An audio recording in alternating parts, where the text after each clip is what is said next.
Ça va, mais j'ai l'impression quand même que... Quelle heure est-il? Oh, c'est même pas la digestion. Normalement, il devrait y avoir de l'entrain, devrait être, comment, je sais pas, on va exploser devant l'arrivée de nos vidéastes qui vont arriver ici sur cette scène. Faites du bruit un petit peu, allez! Voilà. Encore une fois, la chance extrême d'avoir nos vidéastes ici sur cette scène de Paris Manga. Vous allez pouvoir leur poser vos questions. Faites-vous plaisir. Il y a vraiment un panel, vous le voyez ici derrière, de stars incontestées de YouTube et autres. Donc n'hésitez surtout pas vraiment à poser toutes vos questions. Ok? Est-ce qu'on est prêt pour commencer cette conférence vidéaste ici en direct de cette scène de Paris Manga? Eh bien, let's go! Je vous demande d'accueillir, s'il vous plaît, en premier, 2SWA!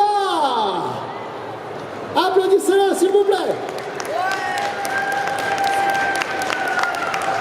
Il est suivi de Pinku Kiwi!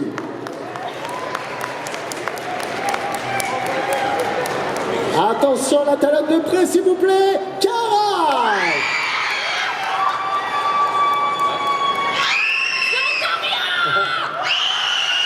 Wow. Avec nous, s'il vous plaît, fils de la chance. Pareil, attention, notre prochain invité, Almir. Et messieurs, dames, s'il vous plaît, pour finaliser, nos vidéastes, Bob Lennon.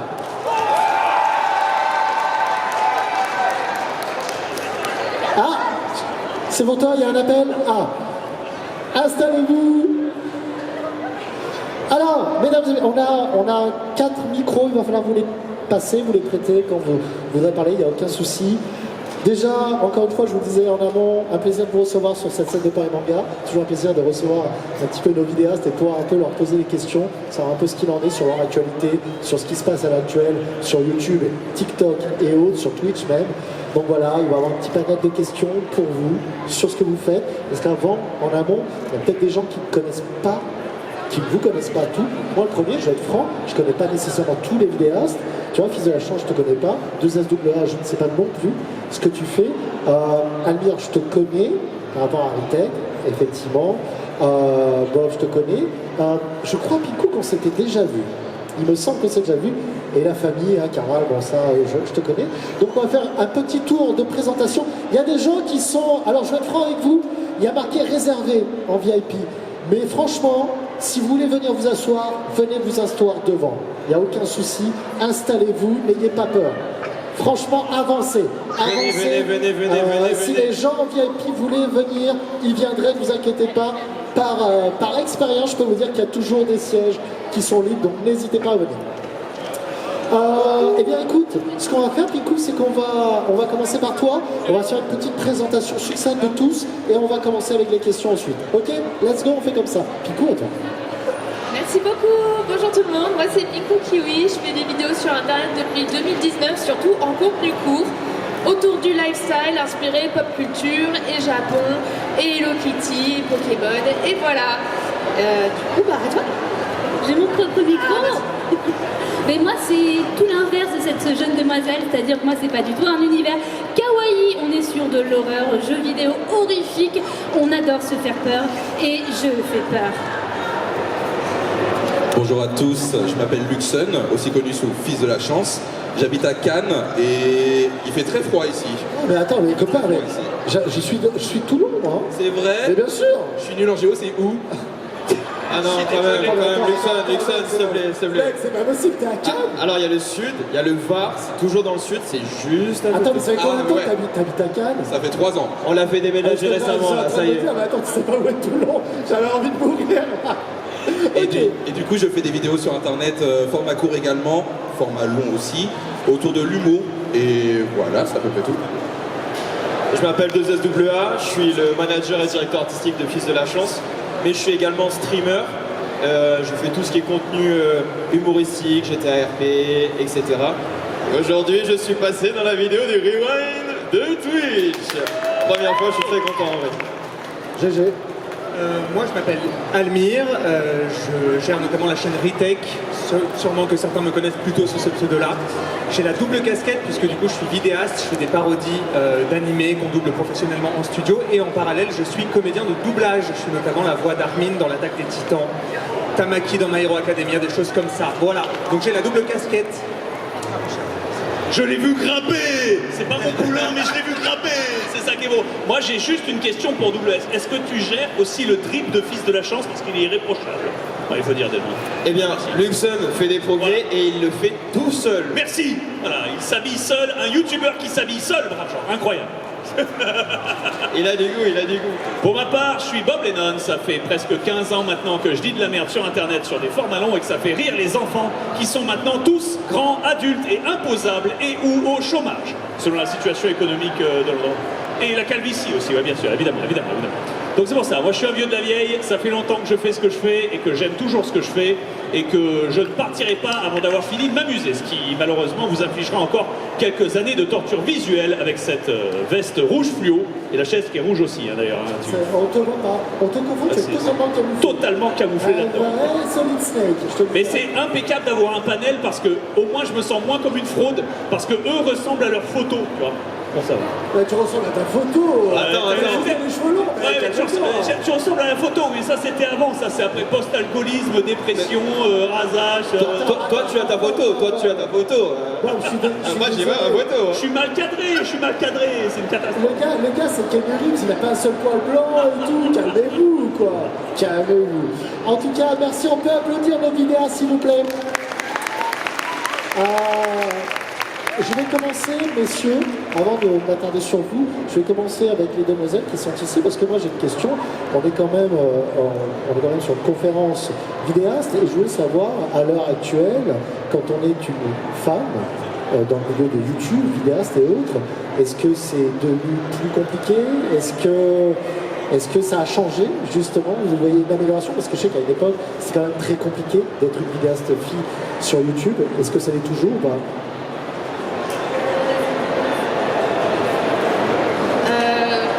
Chargé comme question un peu.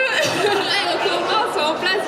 Alors le sexisme sur YouTube. Non, moi en vrai c'est un peu. Moi je suis que depuis 2019, donc en fait j'ai pas vraiment une vision long terme sur tout ça. En plus j'ai commencé sur TikTok avec du contenu lifestyle, ce qui je pense c'est. Je sais pas, c'est dur à dire. Moi j'ai un peu pas trop d'expérience avec ça de mon côté. Est-ce que c'est plus facile? Déjà je trouve que quand je parle avec des créateurs qui font ça depuis des dizaines d'années, j'ai l'impression qu'en général pour tout le monde, il y a des trucs qui se passaient avant où c'était beaucoup plus difficile, des communications avec les plateformes, des choses comme ça a beaucoup changé. Je pense que beaucoup nous ont un peu pavé le chemin justement là-dessus. Donc moi je pense que ça s'est sûrement amélioré, que c'est sûrement plus facile, mais avec ma vision très réducteur de je fais ça que depuis 2019 et voilà. Alors moi je suis sur YouTube depuis 2015. On a fêté les 10 ans de la chaîne, joyeux anniversaire. 10 ans. Merci d'être toujours là. D'ailleurs, merci infiniment. Et c'est vrai qu'en 2015, il y avait très peu de femmes dans le domaine du jeu vidéo. Et dès le début, j'ai eu l'impression de prendre une tollée. C'est-à-dire que je fais du jeu vidéo, oui, certes, mais je fais pas des jeux vidéo kawaii. Moi, tout de suite, j'avais commencé avec du LOL, on était sur des jeux de compétition, ensuite on est parti sur des jeux d'horreur, Hello Neighbor, effectivement, voilà. Et c'est vrai que à partir de là, quand on fait des jeux typés masculins, on n'est pas tout de suite la bienvenue dans l'univers jeux vidéo ludique. Ça c'est un fait. Et ma chaîne a eu beaucoup de mal déjà à démarrer parce que en fait de visu, quand tu recherches du contenu sur le jeu vidéo, tu te tournes pas vers une femme. C'est évident. Du moins en 2015 c'était comme ça. Mais avec le temps j'ai pu remarquer qu'une sorte de ça s'est décanté et il y a eu beaucoup moins de problèmes pour se tourner vers un contenu sérieux avec une femme aux commandes plutôt qu'un homme. Et je sais que moi les insultes que je recevais, les insultes hyper classiques, hyper clichés, hyper stupides, retourne dans ta cuisine, je les ai plus du tout. Et maintenant, au contraire, on va dire que j'ai vraiment cette impression de soutien global de ma communauté. Et ça, c'est une expérience que j'ai vécue.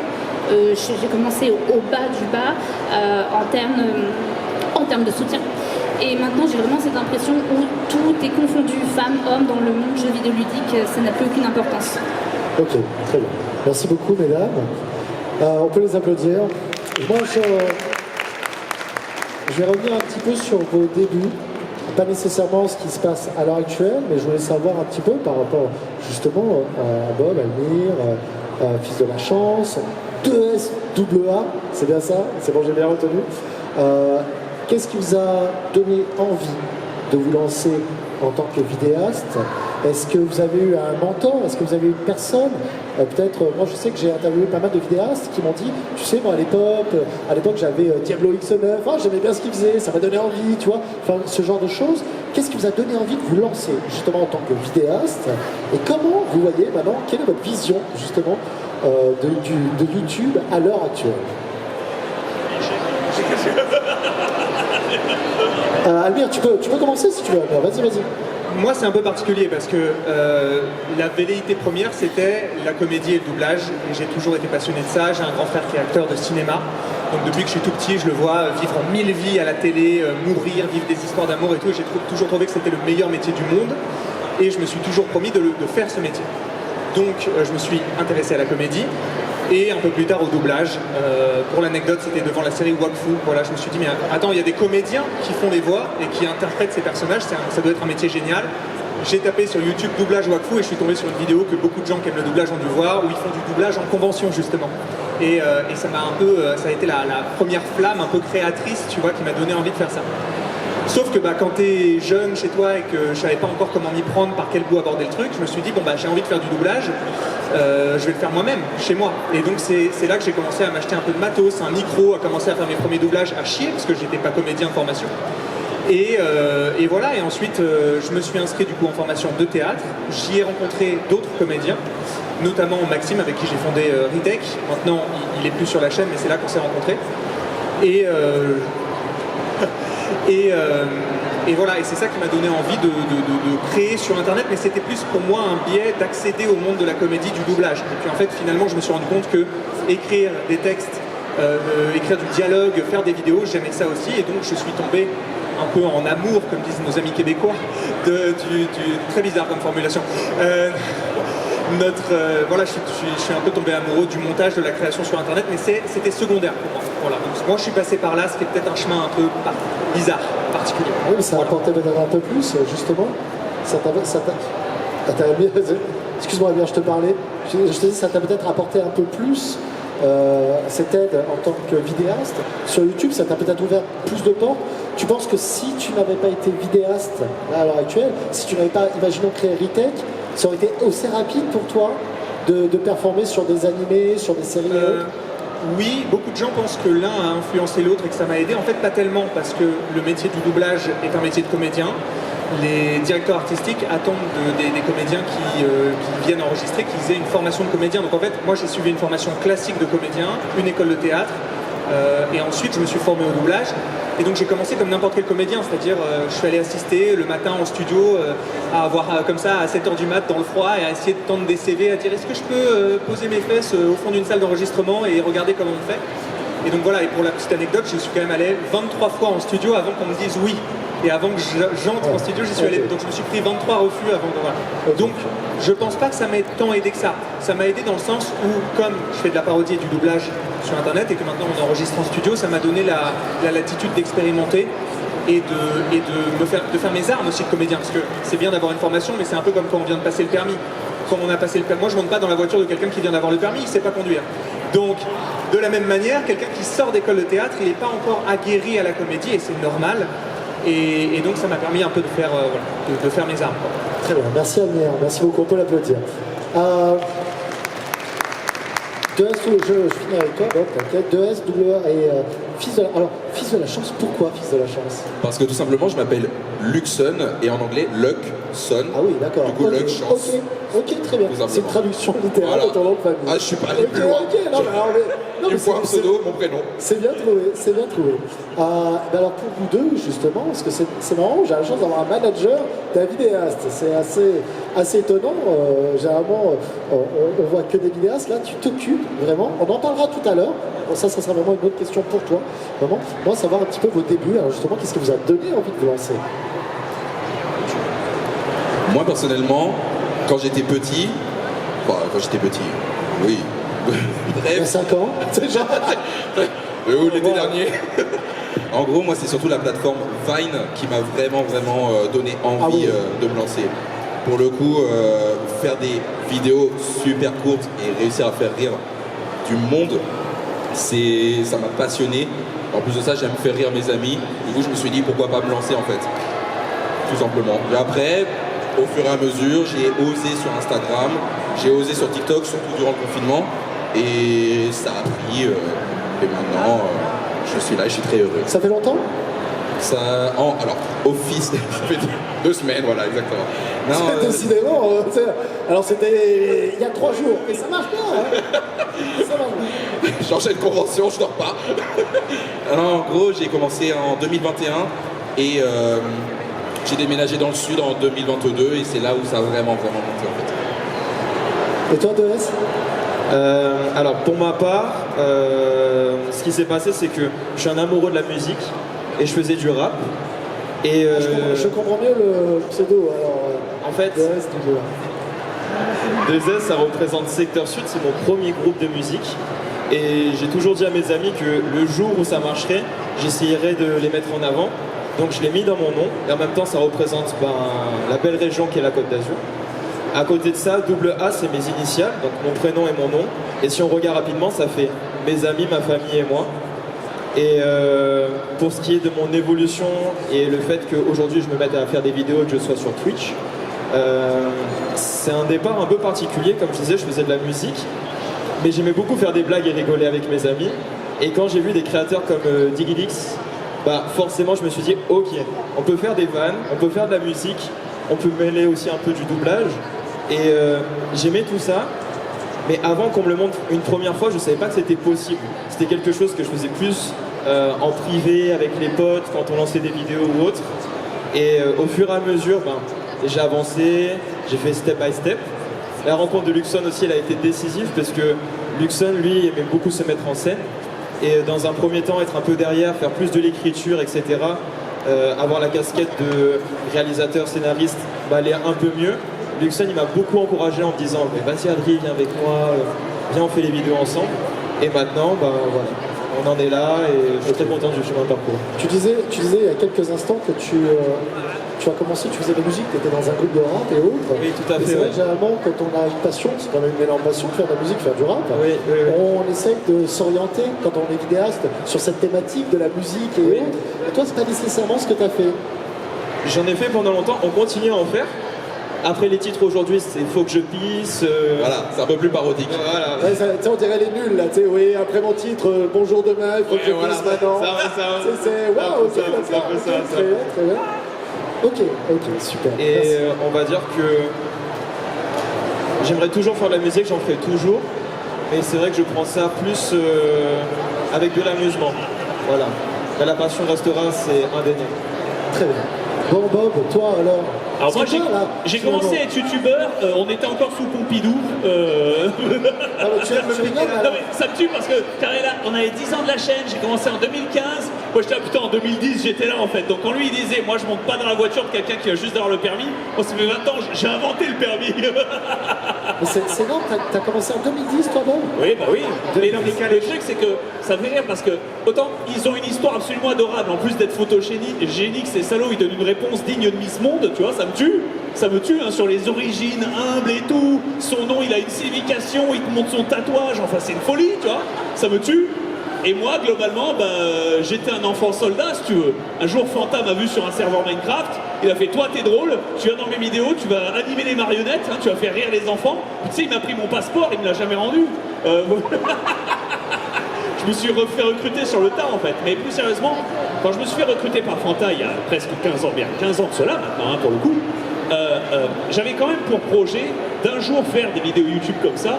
J'étais même en phase d'acheter un rétroprojecteur, qui était un sacré investissement à l'époque, et qui permettait de filmer directement le mur, plutôt que d'enregistrer sur les PC d'époque, parce qu'il n'y avait pas les cartes, il n'y avait pas les cartes de capture. Les gars, il n'y avait pas les cartes de capture. On parle d'un temps où il était chez Itineris quand même. Hein. C'est fou. Ça Mais voilà, existait pas. il y avait encore des cabines téléphoniques avec les cartes prépayées, fils. Voilà. Un Super 8 et tout. On faisait 20 km dans la neige pour faire du Kéman. Le cinéma C'est de quand même nuit, quoi, tu vois. C'est dinguerie. Je faisais 20 km dans la neige pour me faire voler mon goûter. Les mecs. En plus, mon goûter, c'était de la merde. C'était le pain avec, tu sais, le carreau de chocolat enfoncé dedans mal, tu vois. Alors qu'à côté de toi, t'as ton pote riche, il a un pitch. C'est un vrai pitch qui est mou et t'es là, oh, il y a du vrai sucre dedans et tout. T'as ça. Tu meurs en carence en cours de maths, c'est une catastrophe. Mais bon, du coup, voilà. Mais plus sérieusement, moi j'ai commencé comme ça et pour moi c'était vraiment une aubaine et presque un accomplissement de moi-même parce que avant même d'être youtubeur, avant même de dire de la merde, avant même d'être un clown drôle en rouge fluo, pas du tout représentatif sur sa photo si tu veux, j'étais un conteur. J'étais un conteur et ce que je voulais c'était raconter des histoires. Et globalement c'est ce qui m'a aussi apporté la notoriété. C'est pas le fait que je jouais à des playthroughs parce que j'étais pas forcément bon. Tu prends Diablo X9, il était bien meilleur à Call of Duty. Enfin lui il jouait, il y avait de vrais joueurs, tu vois, c'est pour ça. Moi non, j'étais là, on me met dans un sandbox, je crée un personnage et ce personnage a une histoire. Et tous les jours c'est le feuilleton. Et il lui arrive des dingueries. Et tu rajoutes aussi des sauces, c'est-à-dire que par-dessus l'histoire du jeu, tu rajoutes une surnarration qui transforme l'histoire de ce jeu-là. Voilà, c'est la même chose que, la même différence que lorsque tu as le petit chaperon rouge en livre et lorsque tu as un vrai conteur, ton daron, ton oncle, n'importe qui te raconte le petit chaperon rouge. Du roleplay, quoi. Et voilà, et l'expérience n'est pas du tout la même. Et beaucoup de gens se sont retrouvés là-dedans, beaucoup de gens se sont laissés bercer là-dedans. Je suis l'équivalent des feux de l'amour de la génération 2010, si tu veux. Tu sais, où on est saison 5772 et on se demande toujours si Antonio va dire à Jessica qu'il l'aime. Mais il peut pas parce qu'il a découvert la veille que c'était sa sœur. Bref, c'est complexe. Enfin, c'est complexe. Non mais, voilà. Donc, je suis dans ce délire-là et ça me fait beaucoup rire et sourire de voir que eux, ils ont commencé par une véritable passion. Moi, j'ai presque pas été choisi au hasard parce que j'étais un zébulon dans le truc, mais quelqu'un qui était déjà plus posé, mais toi t'animes bien, je vais te filmer. Comme si j'étais un oiseau rare, si tu veux, il m'a vu dans la forêt, j'étais alors, puis il m'a filmé et ça a marché. Voilà. Alors Bob, si je puis me permettre, alors du coup je rebondis sur ce que tu dis. Quand tu nous expliques que finalement, c'est un peu grâce à Fanta qui t'a mis sur le devant de la scène. C'est pas finalement, il y a un peu. Oui. Pour le coup, alors, ça paraît Fanta te met sur le devant de la scène. Maintenant, projette-toi il y a 15 ans. De toi-même, si tu n'avais jamais rencontré Fanta, est-ce que tu aurais fait la démarche oui. de devenir vidéaste? Sans aucun doute, voilà. J'aurais difficilement eu les moyens, j'en aurais chié. Les premières vidéos auraient été de la même qualité que PewDiePie quand il a commencé, hein, c'est-à-dire dégueulasse. Voilà, on aurait été en 360p si tu veux, mais je pense que ultimement, je me serais dirigé dessus. J'aurais eu un vrai métier à côté, tu vois, toujours, mais je me serais dirigé dessus parce que il y a des gens, tu vois, ils ont de la génétique, et moi j'ai la génétique d'animateur de Club Med, faut le dire. Voilà, c'est écrit. Les tongs, je suis né avec. Tu vois, t'es notre Vincent Lagaffe à nous finalement. Alors je sais pas si c'est péjoratif. C'est ça, il y a Patrick Sébastien qui marche aussi, mais ça ne marche pas, tu vois, c'est terrible. Bon. Les gars traitent des casseroles qui font cuisinella, eux c'est Schmitz, mais bon voilà quoi. Alors toi, moi je veux juste faire rire les enfants. Il y a quelque chose que je voulais revenir, et après je vais vous poser une question à vous tous. Moi, juste un point sur toi, c'est que ça fait 15 ans, donc du coup tu racontes des histoires à travers des jeux vidéo, que tu fais beaucoup de personnages. Il y a quelques années, tu t'es lancé dans l'écriture, des livres dont vous êtes le héros. T'as pas le droit de dire ça. T'as pas le droit de dire ça. Livre dont vous êtes le héros est une marque déposée par Gallimard. Oui, non mais il n'y a pas de souci. Donc, tu t'es lancé dans l'écriture de livres dérivés d'anciens livres de notre jeunesse, où tu excelles bien.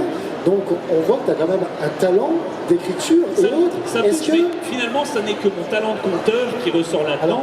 Et au final, pour moi, c'est le seul format dans lequel je pouvais honnêtement, entre guillemets, vendre des choses ou faire profiter la communauté. Parce que si je leur avais juste fait une BD, pour moi, ça aurait été lazy. Hein, tu vas avoir un éditeur qui fait une BD de mes aventures drôles, puis il y a 3 black cartoons et puis basta, ça fait 300 millions de ventes.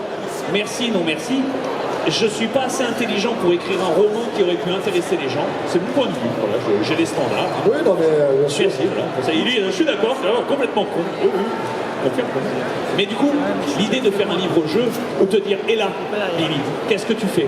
Tu prends la dague où tu acceptes le pot de vin. Tu vois, enfin, et tu mets les gens devant leur choix comme ça, et tu leur permets de vivre leurs propres aventures.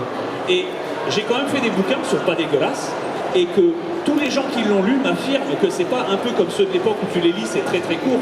Là non, tu finis le roman, t'as peut-être lu un tiers du livre en réalité, mais t'as l'impression, c'est ce qu'il disait, c'est ce que disait Nick Jason, ça m'a toujours touché ce commentaire, c'est que il avait l'impression d'avoir vécu l'aventure exactement comme elle avait eu l'intention d'être écrite. Tu vois, dans sa tête, il a lu un roman, alors que c'est lui qui a fait les choix, et il aurait pu faire des trucs, mais terriblement différents, parce que j'essaie d'offrir justement cette liberté, parce que un spectacle, c'est vivant en fait. Le cinéma, c'est tout un art, mais je suis un très mauvais acteur. Je peux être un bon comédien, mais je suis un très mauvais acteur. Acteur, c'est le mec qui traite vraiment le visage de quelqu'un d'autre, si tu veux. Moi, c'est pas possible, je ne pourrais jamais être que moi-même.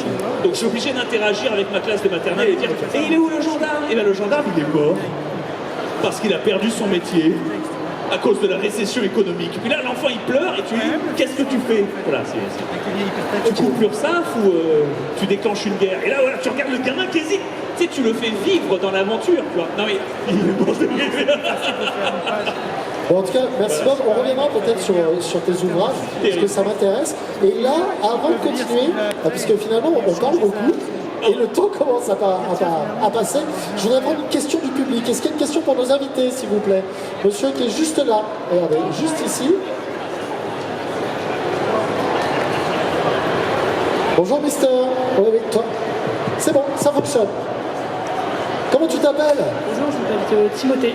Timothée, c'est ça? Oui. Timothée, quelle est ta question, mon J'ai Timothée? une question pour Bob Lennon. Ouais. Je t'ai découvert dans Saints Row the Third. Ça me fait... Attends, je suis désolé.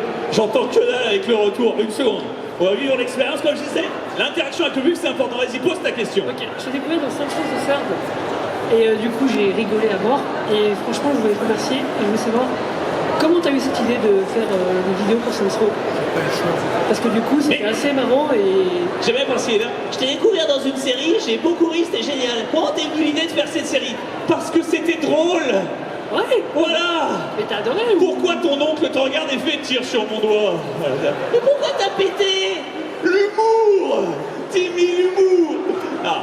Alors, pourquoi j'ai fait ça? Mais simplement parce que c'était drôle. On pourrait extrapoler, poser pourquoi, faire comme Kirikou. Mais la réponse au final, c'est pour l'argent, fils. Pour l'argent, il faut le dire. Non, mais voilà.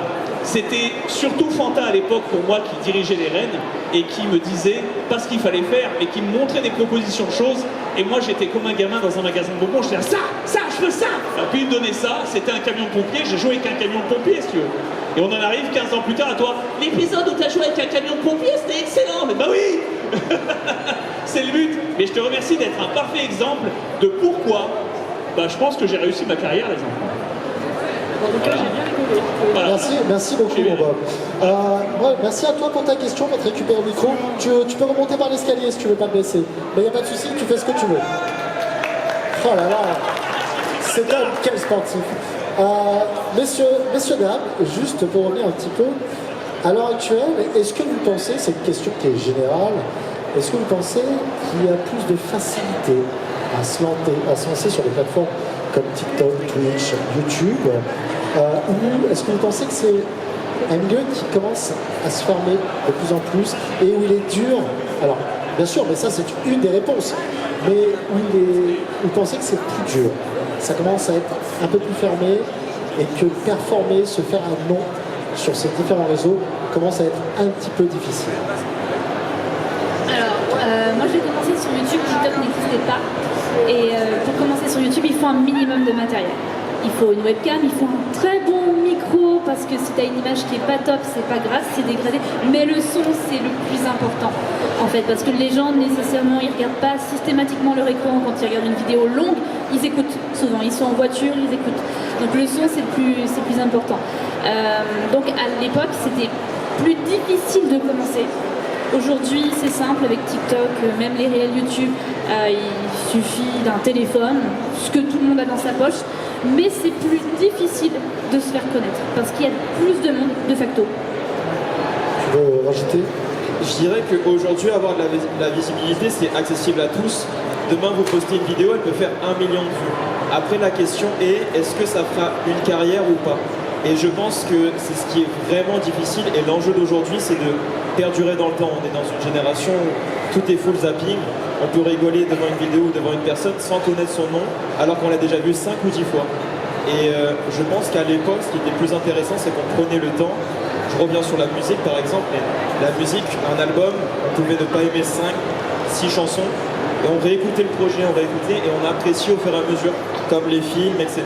Et la gueule est celle que j'ai, les gens ne me reconnaîtraient pas, tu vois.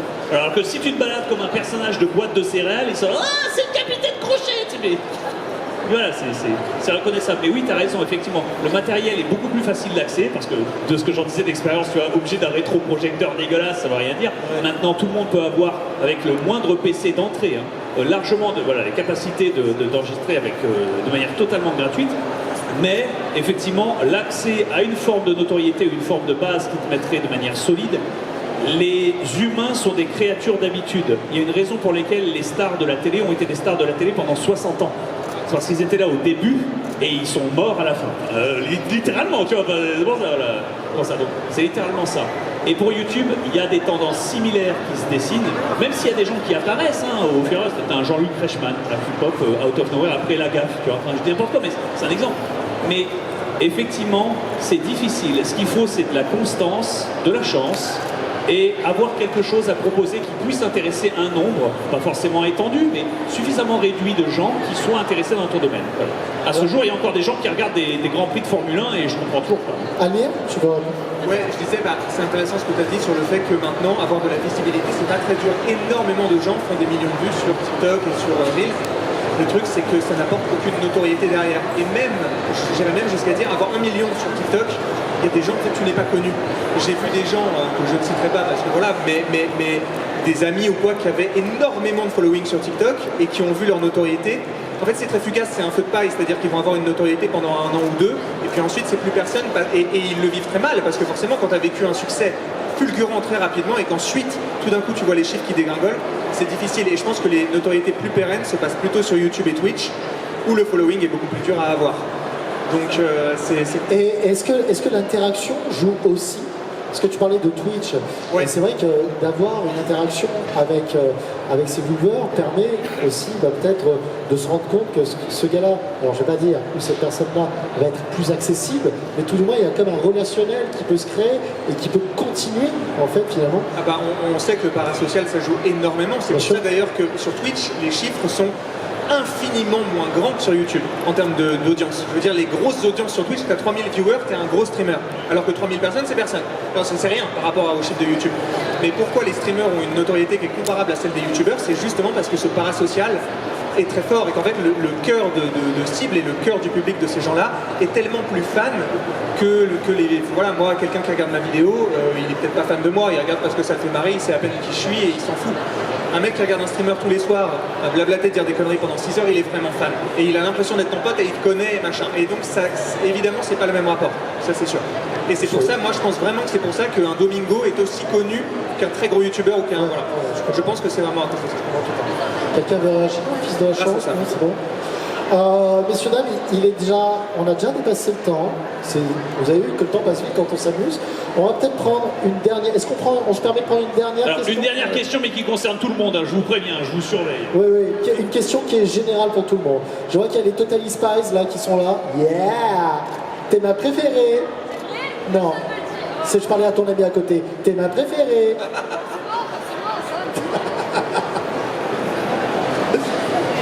Allez, vas-y, ta question. Comment tu t'appelles? Je m'appelle Alex, non c'est pas vrai, je m'appelle Kenza. Mais c'est vraiment toi! Qu'est-ce que tu vas nous chanter aujourd'hui? Je sais très mal chanter. Je connais les lacs du Connemara, mais c'est tout. Il y a les très bien. saucisses de Bretagne et c'est tout. Pose ta question. Du coup, moi j'avais une question. Du coup, je sais que pour commencer, faut beaucoup travailler et tout. Et des fois au début, on travaille, mais en fait ça perce pas, ça arrive pas. Et comment vous avez un peu vécu ces moments-là? Qu'est-ce qui vous a donné envie de continuer? Et de quand vous mettez tout votre travail et qu'au final ça paye pas, comment vous avez fait pour pas arrêter et pour vous dire est-ce que tu veux une réponse feel good ou une vraie réponse? Non, la vraie réponse, Bob. T'es sûr? Oui. Ok. La vraie réponse, c'est que c'est la même situation que d'être un soldat, ou d'être un auto-entrepreneur, ou un boulanger, ou même un être humain en général. La situation, c'est que le monde n'a pas une graine inhérente de justice. Comme disait Sir Terry Pratchett, si tu passes le monde à la moulinette et que tu l'as réduit à ses plus fines atomes, tout l'univers, tu ne trouveras pas un atome de compassion, un atome de justice, un atome de fairness dans tout ceci. Parfois, il y a des gens, ils font du contenu incroyable. Ils travaillent, et au moment où ça explose, ils chopent un cancer et ils meurent. Non mais c'est terrible ce que je dis, mais ce que je veux dire, c'est que... Non, c'est pas ça. Il faut juste comprendre que nous, on est ici parce qu'on a été à la fois au bon moment, au bon endroit, et qu'on y a mis le travail nécessaire derrière. Mais tout ceci est un cocktail qui s'est mélangé, qui globalement est quelque chose de très unique et de tellement éparse et rare, surtout maintenant que le cocktail est accessible à tout le monde et que les gens qui arrivent à grimper retombent aussitôt. Je voulais dire par exemple, comment ça s'appelle le blague, tu sais, qui fait les blagues sur TikTok, qui dit à quoi sert cet objet, je me verse juste un verre d'eau, puis voilà. Kabila. Voilà, ce mec a 8 millions de fois notre notoriété. Voilà, ce mec est plus célèbre que Luke Skywalker, si tu veux. Voilà. Pourtant, il a eu un deal avec, je crois, Giorgio Armani, je sais plus, voilà. Hugo Boss, merci. Voilà. Il a eu un deal, genre une OPSP. Genre, voilà, et il n'existe plus. Enfin, what the fuck, tu sais, dans le sens, où est-il parti? Donc, ça prouve que tout ceci est quand même... C'est comme être marin, si tu veux. Tu pars sur la mer, tu ne sais pas ce que tu vas trouver. L'île de Crète et des milliers de richesses, où tu vas mourir dans de la tempête comme une merde. Ce qu'il faut faire et ce qu'il faut se dire, c'est que la vraie réponse que je pourrais donner, c'est que pour ceux qui ont envie d'essayer et d'y mettre réellement le travail, je vous invite à le faire. Parce que je préfère voir des gens se perdre en mer plutôt que des gens rester et mourir sur la côte à se demander ce qu'il se serait passé si. Voilà. Parce qu'il y a un truc que t'emportes dans ta tombe, c'est tes regrets. Et le but du jeu dans la vie, c'est pas forcément d'avoir vécu la meilleure vie possible. Non, parce que tu feras de la merde, t'es humain, c'est normal. À un moment, tu vas te rater, t'auras pas tout ce que tu veux non plus. Mais le but du jeu, c'est de partir avec le moins de regrets possible. Voilà, c'est ça l'important. Et donc, quand tu te lances dans tes rêves, tu essaies d'avoir une base solide, tu essaies de pas forcément te noyer en mer, tu essaies de prévoir une corde de sauvetage, une fusée et tout le reste. Parfois, ça se passe très bien, parfois, ça se passe très mal. Si tu acceptes cette dure réalité et que tu ne fais pas l'erreur, comme beaucoup de gens le font malheureusement, de se dire « ça va marcher, je vais réussir, ça y est, c'est à moi, c'est la gloire, c'est le succès », voilà. Et au final, ils rentrent chez eux le soir et ils battent leur meuf parce que ça marche pas. N'importe quoi. Non, mais c'est dire ce que je dis. Non, mais c'est terrible, mais c'est un exemple. C'est un exemple. Et c'est pas que YouTube, ça fonctionne aussi dans la vie en général, ça, ce genre de choses.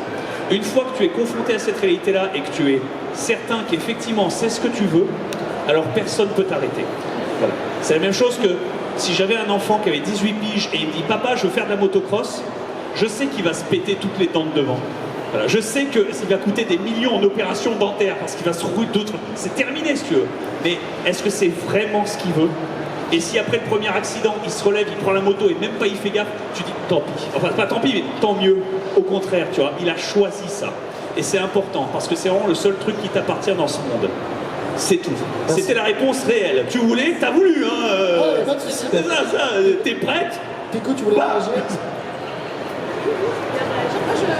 Je rejoins ce que dit Bob Lennon à propos du fait d'arriver à un bon moment, à un bon endroit. Moi, ma chaîne YouTube, elle existe depuis 2011. J'ai commencé à faire des vidéos dessins qui n'ont pas marché, donc j'ai arrêté.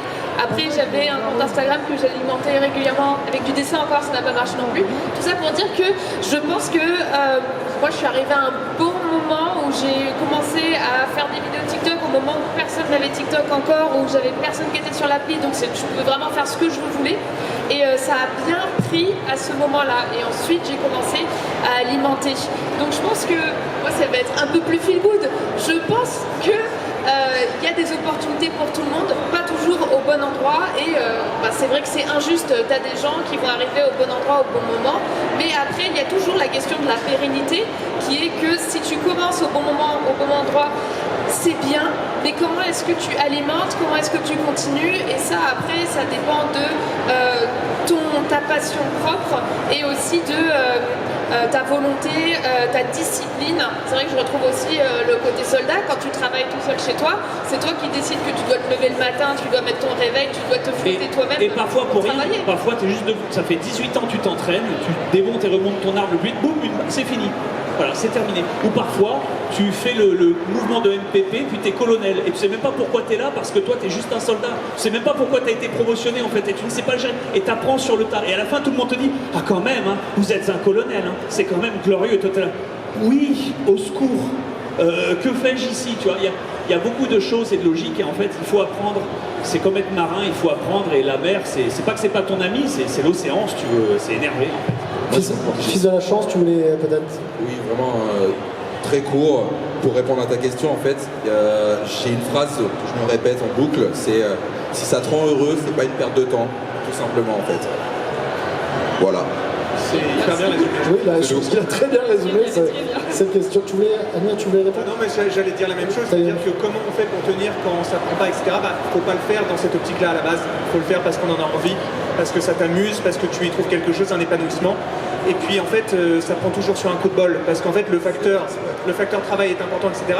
Le fait que pourquoi on est là, parce qu'on a tous eu du bol. Voilà. Mais c'est vraiment le facteur chance fait 95% du travail. Et les 5% restants, c'est le taf. Mais voilà, donc du coup, ça, tu le contrôles pas en fait. Après, mon père, un poil chauvin sur le coup, mais disait on a la chance que l'on s'offre. Donc effectivement, Oui. il faut travailler pour... Voilà. Si tu ne peux pas être en position d'obtenir quelque chose que tu pourrais avoir par la chance, si t'es pas sur la case chance, en fait, ne serait-ce que pour jouer, voilà, personne ne gagne au casino sans y aller. Je vous dis pas d'aller au casino, c'est juste un exemple à la con, bien sûr. Voilà, Cara, tu veux réagir, toi? C'est bon? Et enfin, elle est pas mal ta phrase, moi j'utilisais celle de Coluche qui dit, tu sais, bah, tant que je gagne, je joue, hein, tu sais, avec la blague du distributeur, voilà. C'est ça en fait. Tant que tu t'amuses, tu joues en fait. Eh bien écoutez, messieurs, dames, je pense qu'on peut les applaudir, s'il vous plaît. C'était la Ski Conférence Ideas. Alors, ce qui va se passer maintenant, c'est que je vous invite à venir, on va se prendre une petite photo avec le public. Donc si vous voulez venir, c'est maintenant, let's go. Venez devant la scène pour avoir l'opportunité d'apparaître peut-être sur cette photo. Venez.